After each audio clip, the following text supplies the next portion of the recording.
সন্ধ্যায় সরাসরি শেখ হাসিনার ভাষণ। ঢাকায় কিয়ামত ঘটানোর প্রস্তুতি নিচ্ছে আওয়ামী লীগ। কাউকে ক্ষমা করা হবে না, বললেন শেখ হাসিনা। কিন্তু আমার দেশবাসীর কাছে আমি বিচার চাই।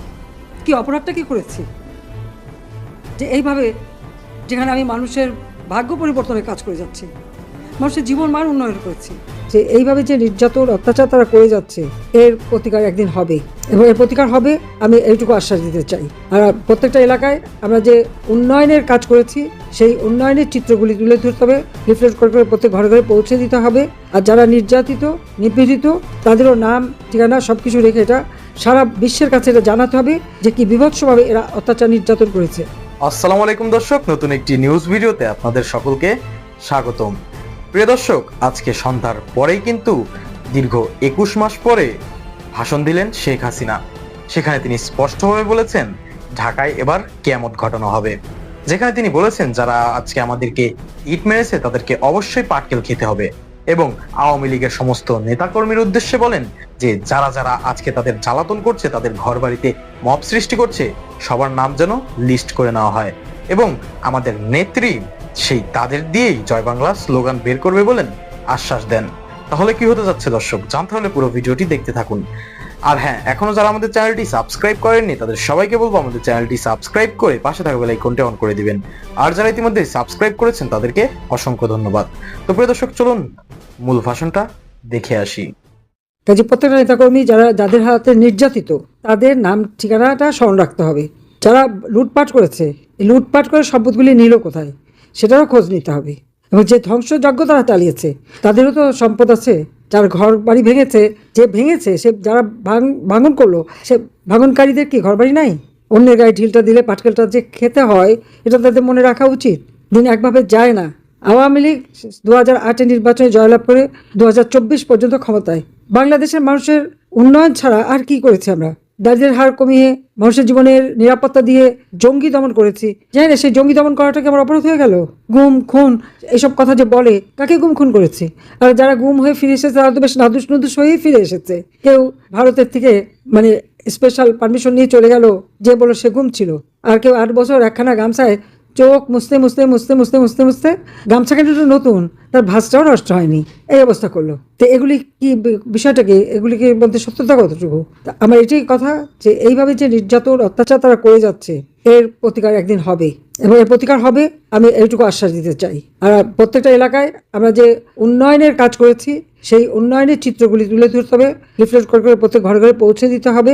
আর যারা নির্যাতিত নিপীড়িত তাদেরও নাম ঠিকানা সব কিছু রেখে এটা সারা বিশ্বের কাছে এটা জানাতে হবে যে কি বিভৎসভাবে এরা অত্যাচার নির্যাতন করেছে। কারণ ইউনূসের বিদায় হয়েছে, কিন্তু তারপরে কে এসছে আর একজন, যে 21 আগস্ট গ্রেনেড হামলা, 10 লাখ অস্ত্র চোরা কারবারি, দুর্নীতিতে, যেখানে দেখা যায় যে FBI আমেরিকার গোয়েন্দা সংস্থা, সেই গোয়েন্দা সংস্থা যেখানে সাক্ষী দিয়ে সাজা দিয়েছে সেই সাজাপ্রাপ্ত আসামি, আর ইউনূস হচ্ছে লেবারদের অর্থ আত্মসাৎকারী, লেবার করে সাজাপ্রাপ্ত আসামি।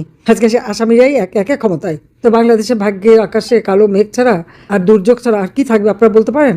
যাদের নিজেদের হলো ওই অবস্থা।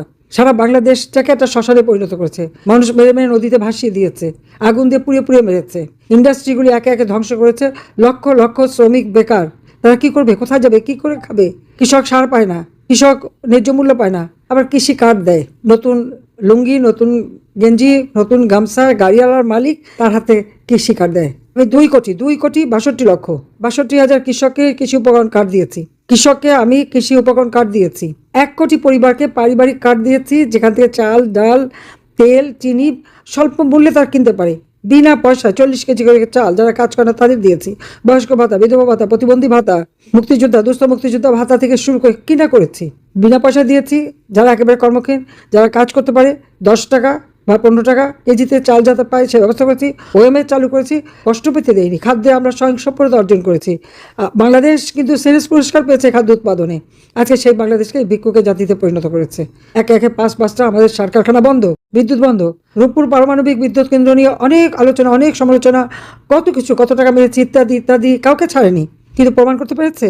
বলছে আমি নাকি হাজার হাজার কোটি টাকা পাচার করেছি। প্রমাণ করতে পেরেছে? আন্দোলনের সময় 1400 মানুষকে হত্যা করেছি। প্রমাণ করে না কেন? আমি চ্যালেঞ্জ দিচ্ছি, আমি কোনো মানুষ হত্যা করিনি, বরং মানুষের জীবন আমরা বাঁচিয়েছি। হত্যা করেছে তো ইউনূস, আর এই হত্যা করেছে কাদের দ্বারা? বিএনপি, জামাত, NCP, এই যত জঙ্গি সন্ত্রাসী তাদের দ্বারা। একদিন সেটা প্রমাণ হবে এবং জাতিসংঘ যে মিথ্যা রিপোর্ট দিয়েছে সেখানে 1400 যে লিখেছে, আমি জাতিসংঘে বলেছি তাদেরও প্রমাণ করতে হবে। আমি এখানে ছাড়বো না, কারণ এরকম মিথ্যা অপবাদ আমি নেবো না। আমি মানুষকে হত্যা করতে আসিনি, মানুষের ক্ষতি করতে আসিনি, আমি মানুষের জীবন রক্ষা করতে এসেছি। আজকে আমাদের নেতা কর্মীদের উপর যারা নির্যাতন করেছে তাদের ক্ষমা নাই, তাদের একদিন জবাবদিহি করতে হবে, তাদের শাস্তি পেতে হবে। নইলে এইভাবে মেয়েদের উপর, ওদের মা বোন নাই, ঘরে মেয়ে নাই, যে অন্যের ঘরে যে এইভাবে তারা নির্যাতন করে, অত্যাচার করে, অন্যের মা বোন বউ সন্তানকে অত্যাচার করে, নির্যাতন করে, তাদের সন্তানদের মা বোন বউদেরকে রক্ষা করবে, কার কাছে ধর্ণা দেবে? নির্বাচনের আগে তো আওয়ামী লীগের নেতাকর্মীর কাছে হাত পেতেছে ভোটের জন্য, সেটা কি ভুলে গেছে তারা? অনেকেই তো হাত পেতেছে, যেই নির্বাচন হয়ে গেছে সব ভুলে গেল।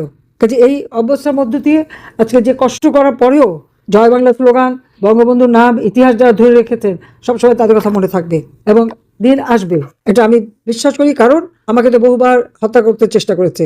খালেদা জিয়া বক্তৃতা বলেছে শেখ হাসিনা প্রধানমন্ত্রী তো দূরের কথা, বিরোধী দলের নেতাও কোনোদিন হতে পারবে না। তার কথা কিন্তু তার ব্যাপারেই ফুলে গিয়েছিল। তারপর আমি পরপর 4 বার ইলেকশনে জিতেছি, প্রধানমন্ত্রী হয়েছি। তার আগে একবার বলেছিল আওয়ামী লীগ 100 বছরও ক্ষমতা আসতে পারবে না। হ্যাঁ, এবারে অনেক দালালি করে, অনেক মুচলেখা দিয়ে, অনেক শর্ত মেনে তারেক ক্ষমতা এসেছে, কিন্তু ক্ষমতা এসে কি করেছে? কোনো পরিবর্তন না, স্বভাব যায় না তাদের। এটা হলো বাস্তব কথা। যাদের চুরি করা অভ্যাস, ওই চোর অভ্যাস থেকেই যায়। মিথ্যা কথা বলা অভ্যাস, মিথ্যা কথা থেকেই যায়। কারণ তাদের পড়াশোনা হচ্ছে প্রাথমিক বিশ্ববিদ্যালয়ে। তো প্রাথমিক বিশ্ববিদ্যালয় বলে কিছু নাই, তবে একটা প্রাথমিক বিশ্ববিদ্যালয় বানিয়ে ওকে ভর্তি করে দেওয়া উচিত তারেককে। চিকিৎসা ক্ষেত্রে যতগুলি ইনস্টিটিউট যা হয়েছে সেটাও কে করেছে? আমি করে দিয়েছি। গবেষণা প্রতিষ্ঠানগুলি আমি করে দিয়েছি, জাতির পিতা করে দিয়েছিলেন, এরপর আমি করেছি। আজকে আমাদের যাই না আগামীতে খাদ্য উৎপাদন কি, হাওড়ে যে বন্যায় ফসল নষ্ট হলো, সেখানে জমি দখল করে মাটি ভরাট কারণে আজকে সেখানে পানি আটকে থেকে ফসল নষ্ট হয়েছে। আমি সবাইকে বলবো যে খোঁজ নিয়ে দেখেন ওই জমি কে দখল করেছে, কারা ভরাট করেছে। যেখানে সিলেটের পাথরগুলি, আমরা তো পাথরগুলি রক্ষা করে আমাদের এনভায়রনমেন্ট পরিবেশ সংরক্ষণ হয়েছি। ইউনুসের পরিবেশ মন্ত্রী দূষণাপা এসে পুরা পাথর খেয়ে ফেললো সবার আগে। অথচ প্রত্যেকটা কাজে বাধা দেওয়া আর মামলা করা, এটা তো তার একটা চরিত্রই ছিল। এখন গণস্বাস্থ্য দখল করে ফেললো ইউনুসের সেই উপদেষ্টা রেজওয়ানা থেকে। একটার পর একটা ঘটনা তারা ঘটিয়ে যাচ্ছে, তাদের কোনো জবাবদিহি লাগে না। অন্যের পয়সা খেয়ে বাংলাদেশটাকে ধ্বংস করা, অন্যের পয়সা খেয়ে দেশটাকে একেবারে ক্ষতিগ্রস্ত করা, এটাই তাদের চরিত্র। কাজে আমি আমাদের নেতা কর্মীদের বলবো যে সবাই ধৈর্য ধরেন, এবং আমি বিশ্বাস করি যে দিন আসবে, সেদিন বেশি দূরে না। আর আল্লাহ ওই জন্যই আমাকে বাঁচিয়ে রেখেছেন। নইলে গ্রেনেড হামলা, 76 কেজি বোমা হামলা, সরাসরি গুলি বহুবার, আর তার আগে একটা খালেদা জিয়া বক্তৃতায় তারপর একটা ঘটনা ঘটে, কিন্তু আল্লাহ আমাকে বাঁচিয়ে রাখে। এবারও ঠিক সেভাবেই, আমি জানতাম না আমি দেশে আসছি, কিন্তু সেভাবে বেঁচে গেছি। বেঁচে যখন গেছি, দেশের মানুষের কল্যাণ আমরা করবো এবং এই অপরাধীদের শাস্তি আমরা দেবো, এটা বাস্তব কথা। সবাই ধৈর্য ধরতে হবে। এখন বিদ্যুৎ নাই, বিদ্যুতের দাবিতে সকলে মানববন্ধন করা, প্রতিবাদ করা, এবং আজকে প্রত্যেকটা বার ইলেকশনে বাধা দিচ্ছে। আওয়ামী লীগ ইলেকশন করতে দেবে না, কারণ আওয়ামীপন্থী যারা তারা জয় লাভ করবে। ন্যাশনাল ইলেকশন আমাদের করতে দিল না, মিথ্যা অপবাদ দিয়ে আওয়ামী লীগের নিবন্ধন বাতিল করেছে। আওয়ামী লীগের নিষিদ্ধ করবে ওরা কি? ওরা তো অবৈধভাবে ক্ষমতা দখলকারী। আওয়ামী লীগ জনগণের ভোটে নির্বাচিত। আরে আওয়ামী লীগ ওরা নিষিদ্ধ বললেই নিষিদ্ধ হয় না, কাজে আওয়ামী লীগ কোনো নিষিদ্ধ না। আওয়ামী লীগ এই দেশের মাটি মানুষের সংগঠন। আওয়ামী লীগ আছে, আওয়ামী লীগ থাকবে, ভবিষ্যতে আওয়ামী লীগ ক্ষমতায় যাবে, এবং আওয়ামী লীগ এই বাংলাদেশকে সেই 2041 সালের মধ্যে স্মার্ট বাংলাদেশ হিসেবে গড়ে তুলবে ইনশাল্লাহ। এটা হবেই, এটা আমি বলে দিলাম। জাতির পিতা বঙ্গবন্ধু শেখ মুজিবের প্রতি শ্রদ্ধা জানিয়ে আমার বক্তব্য শেষ করছি। খোদা হাফেজ। জয় বাংলা, জয় বঙ্গবন্ধু, বাংলাদেশ চিরজীবী হোক। প্রিয় দর্শক, ইতিমধ্যে আপনারা আমাদের পুরো ভিডিওটি দেখেছেন। ভিডিওটি দেখে কি জানলেন এবং বুঝলেন, অবশ্যই আপনাদের মূল্যবান মতামতটি আমাদের কমেন্ট বক্সে জানাতে ভুলবেন না। এখনো যারা আমাদের চ্যানেলটি সাবস্ক্রাইব করেননি, তাদের সবাইকে বলবো আমাদের চ্যানেলটি সাবস্ক্রাইব করে পাশে থাকা বেল আইকনটি অন করে দিবেন, এরকম নিত্য নতুন প্রতিদিন গরম গরম নিউজ আপডেট পেতে। ধন্যবাদ সবাইকে।